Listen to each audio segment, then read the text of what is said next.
Here's a script for cursors. First of all, this update statement is actually a cursor because it reserves an area of memory whilst it executes in order for storing the results of its execution. Oracle PLSQL allows access to certain attributes of the most recently executed cursor within this session. It happens to be, for this SQL %NotFound, it happens to be this update statement.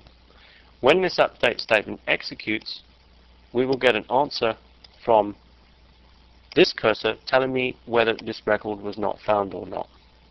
If it wasn't found, it'll allow me to insert. Let's copy this procedure and execute it.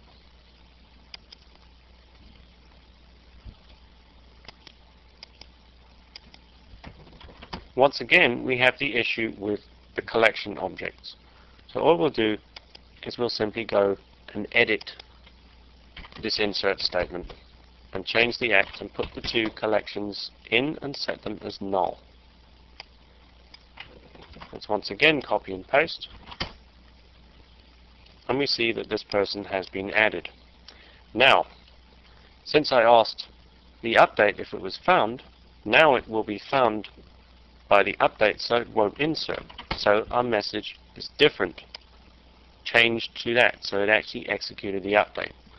Now if we go really crazy with it, she'll actually be added again because her name was changed, therefore her name is not there. If I happen to add it again, I get an error. Why? Because I'm trying to change from this one to this one. Well, this one to this one. It already exists, so it tells me I can't do it because the primary key is already there. Or a unique constraint, which is a unique constraint actually on the name field. I can't go and update that field there, which didn't exist before the insert, before the second insert, with this name because it's already there in another row. I can actually achieve the same result using what's called really embedded exception blocks and traps. So I could do the same update statement, and if it succeeds, it will drop to this next line. If this update does not succeed because it doesn't find the record, it will actually drop into the exception loop. However, there's a problem. The update statement does not produce this particular exception. So update failure will not be bounced to this trap. The thing we have to do is we have to put a select statement before it, because select will detect this. So this method actually is slightly more granular and perhaps a little bit better organized, but it has an extra line of code and an extra SQL statement. Now, since we actually already had a problem with this particular record and updating it, and we had a constraint error on a unique key, what I'm actually going to do is I'm going to roll back the previous changes I made.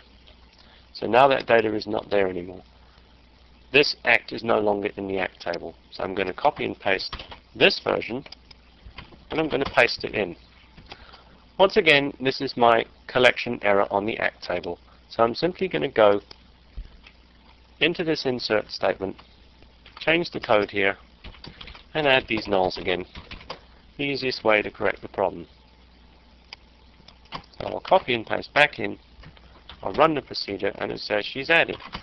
Once again, it says she's changed, and once again, it says she's added, and again, I get the unique constraint error on the fourth execution.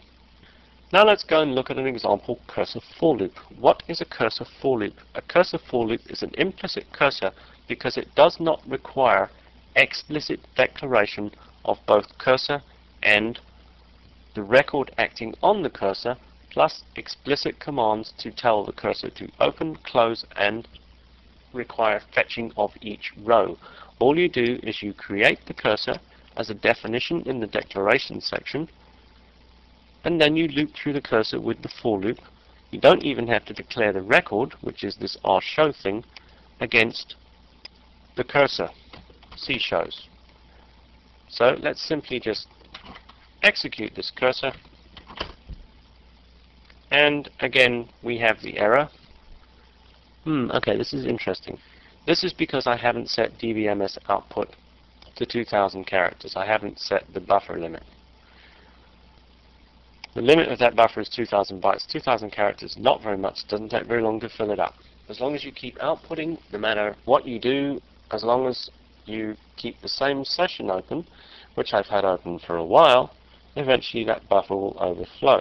So what I'm going to do is I'm going to first of all clear the buffer. I have to use the exec command because it's not in a procedure.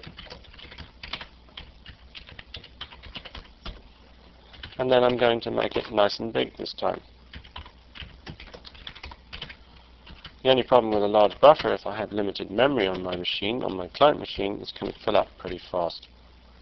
And that is 1 million bytes. I count 6 zeros. Run the procedure again. There we go. Lots of data coming out. All that procedure has done is really looped through all the show records, well, a join between venue, act, and show, and simply printed out the name of the venue, the name of the act, and the date on which that show occurred. And here's a description of the buffer overflow area. Obviously, when I was constructing these scripts, I came across the same error. Typically what you do when you run something in a procedure, including dbms output, which I've shown you this before, is you set server output on, you enable the buffer, and then after disabling it, you set server output off. So let's just execute that again.